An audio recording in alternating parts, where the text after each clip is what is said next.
Queridos, abra sua Bíblia comigo na carta aos Efésios, capítulo 5.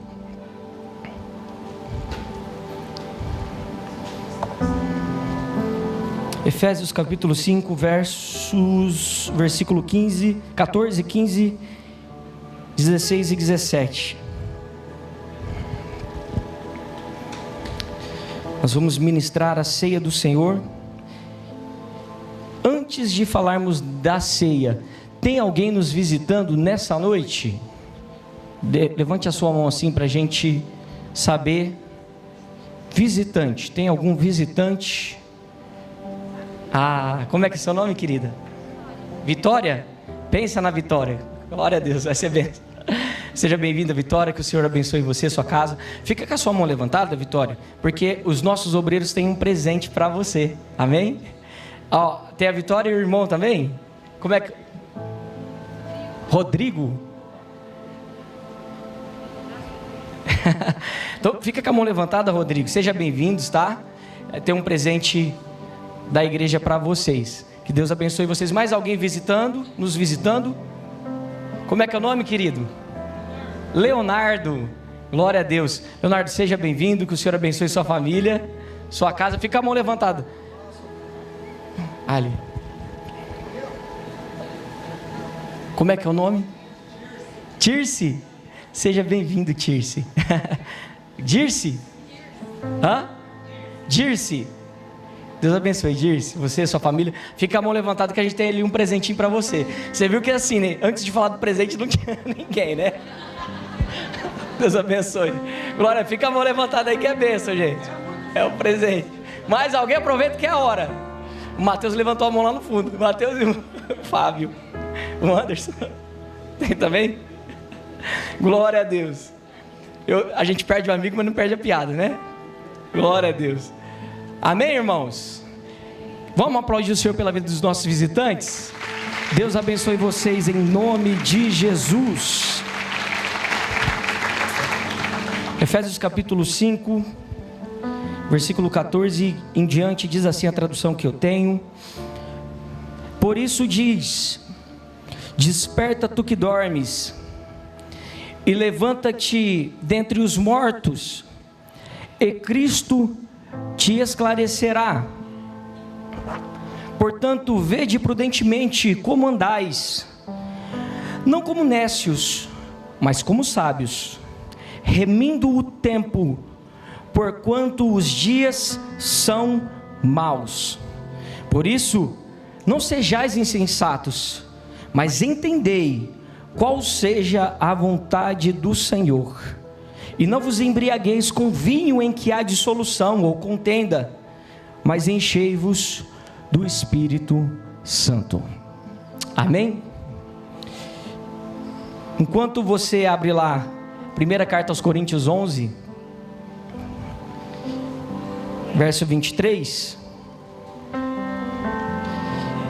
eu gostaria de falar um pouquinho sobre esse texto, porque o apóstolo Paulo, ele está escrevendo aos crentes em Éfeso, e é muito importante a gente ter essa clareza, que as cartas são para os crentes, para aqueles que creem em Jesus, para aqueles que foram salvos. E me chama muita atenção que no versículo 14 ele diz assim, desperta tu que dormes. Eu não sei se você teve a oportunidade de estar aqui no culto quando eu preguei sobre a nossa esperança. Eu pude falar um pouquinho qual é este sono que Paulo ele fala aqui aos Efésios, e ele fala também lá na primeira carta aos Coríntios capítulo 11, como ele diz assim, né? Por isso há muitos fracos e doentes e muitos que dormem.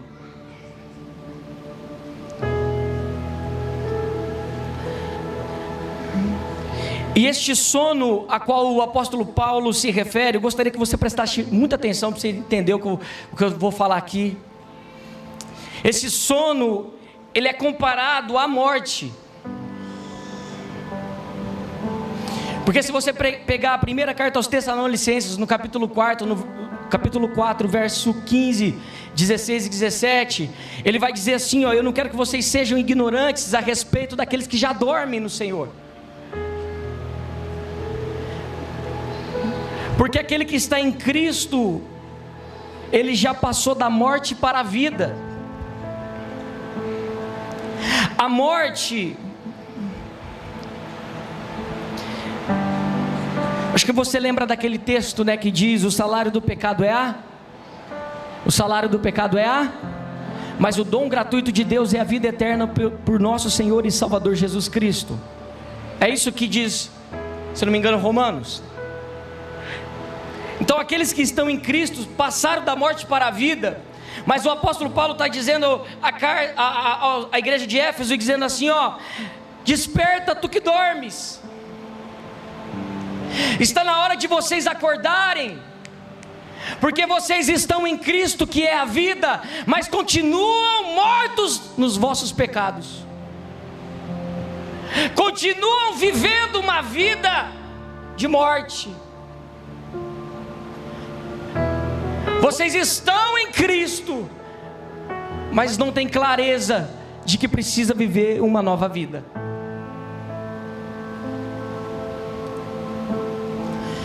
Uma vez que você está em Cristo, diz para alguém assim, ó: você está em Cristo. Uma vez que eu estou em Cristo, o sonho de Deus não é que eu vivesse lutando contra o pecado, mas muitos de nós passamos dia após dia lutando contra o pecado. Na hora que viu, já fofocou. Na hora que viu, já mentiu. Na hora que viu, só se preocupa consigo mesmo. Não consegue ofertar na casa do Senhor, não consegue dizimar, não consegue abençoar ninguém, é avarento. E a gente passa uma vida lutando contra o pecado, quando na verdade eu e você devíamos viver uma vida tentando agradar a Deus. Qual a diferença, pastor? A diferença está no foco. Porque se você luta contra o pecado, você está com o olho no pecado. Mas se você vive para agradar a Deus, os teus olhos estão em Cristo.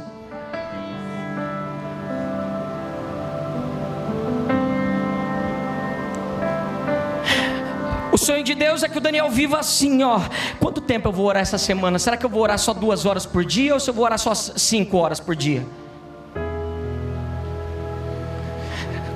Será que eu vou conseguir fazer 6 dias de jejum, ou será que eu vou fazer só 7? Mas o problema é que a igreja de hoje em dia não sabe mais o que é jejum. Oração para nós virou sinônimo de petição. Deus, eu venho aqui te pedir que o Senhor me abençoe em nome de Jesus, amém. Levanta e vai embora. A gente não tem mais aquele tempo de comunhão, de buscar a Deus, independente do que Ele vai dar, porque nós já entendemos que Ele nos deu todas as coisas em Cristo. Talvez não seja a palavra que você queira ouvir, mas eu estou aqui para abrir os teus olhos e dizer: ei, está na hora da gente despertar, está na hora da gente acordar. Porque aqueles que estão em Cristo crucificaram a sua carne com suas paixões. Uma mensagem que não está na moda, uma mensagem que ninguém quer ouvir. As obras não te salvam, é verdade, mas as obras são a evidência da sua salvação. Alguém que nasceu de novo entendeu que ele precisa crucificar a sua carne. E esse é um bom culto para nós se lembrarmos disso. O culto da ceia é para se lembrar que não se trata de mim, se trata de Cristo e o que Ele fez por mim e o que Ele quer fazer através de mim. Amém ou não, irmãos? Se você puder, pega na mão de alguém próximo de você, se for da sua família aí, aperta até ele dar glória para Jesus aí. Aperta, irmão, pode apertar. Fala para ele: acorda, acorda. Está na hora de despertar. Por quê, irmãos? Porque Cristo quer fazer coisas extraordinárias no nosso meio. Levanta a sua mão, eu vou profetizar sobre a sua vida. Eu quero profetizar que a gente vai viver um tempo de milagres sobrenaturais, que os nossos olhos verão o poder e a glória de Deus sobre nós. Amém ou não? Então a carne tem que estar morta, para o seu espírito estar vivo. Amém ou não? E quando a carne está morta, o espírito vive. E é lindo que ele diz: e Cristo te esclarecerá, trará luz sobre ti.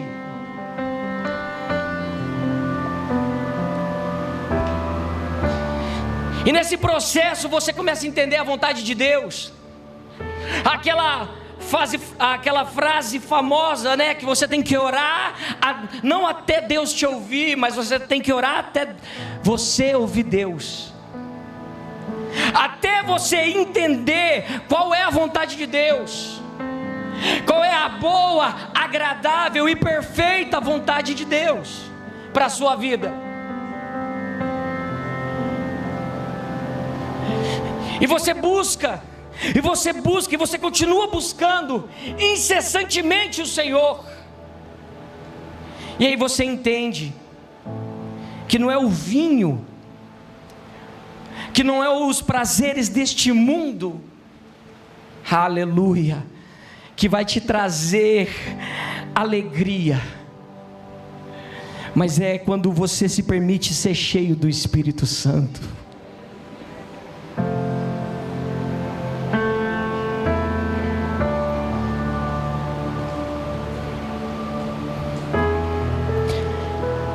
Primeira Coríntios 11, 23 em diante, Paulo diz: porque eu recebi do Senhor, e também vos ensinei que na noite em que foi traído, o Senhor Jesus tomou o pão, e tendo dado graças, o partiu e disse: tomai e comei, este é o meu corpo que é partido por vós.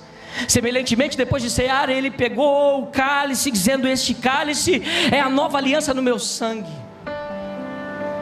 Fazer isso em memória de mim, porque toda vez que vocês comeram o pão e beberam o cálice, vocês anunciam a morte do Senhor até que Ele venha. Por isso há entre vós muitos fracos e doentes, muitos que dormem, porque não discernem mais o corpo do Senhor.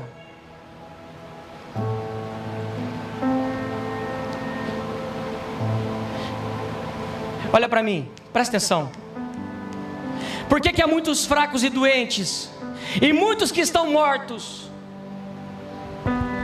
Porque a gente não discerne o corpo do Senhor. Faz assim com alguém assim, ó: e aí, corpo do Senhor?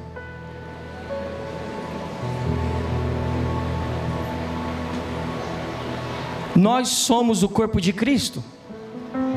Olha para mim, eu vou encerrar.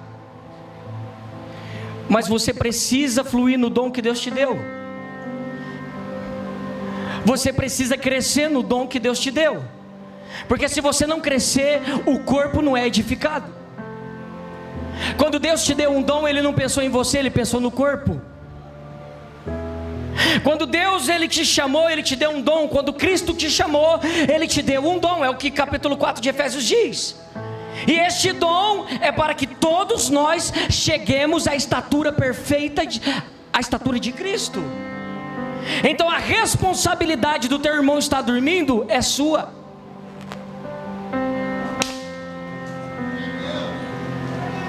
A responsabilidade do meu irmão estar dormindo é minha. Eu preciso ter essa clareza. Eu preciso falar com o meu irmão: ei, você não veio no culto de ceia, faz 2 ceias? O que está acontecendo com você? Desperta. Ei, por que você está tão triste? O que está acontecendo? Mas as coisas do mundo têm acontecido isso. Ei, a Bíblia diz que no mundo tereis aflição. Olha para cima, Jesus está voltando, e lá no céu não vai ter essas coisas. Quem está aí? Fala para alguém aí: me ajuda, querido. Eu preciso de você. O problema é quando todas as virgens estão dormindo. Mas eu creio que vai vir um chamado dizendo: aí vem o noivo, e todas vão despertar. Alguém diga glória a Deus. Aconselho-te que compre azeite, irmão. Azeite custa caro. E as prudentes disse às nécias: ide a quem vendei e comprai.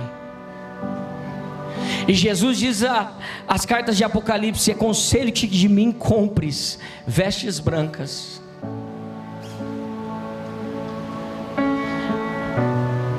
A salvação é de graça e pela graça. O reino se conquista por esforço e o pagamento é caro. Exige tempo com Deus, renúncia das coisas do mundo e uma vida de consagração. A mensagem de Jesus para nós nessa noite é: desperta, porque Jesus está voltando e Ele vai vir buscar a sua igreja. Fica de pé comigo.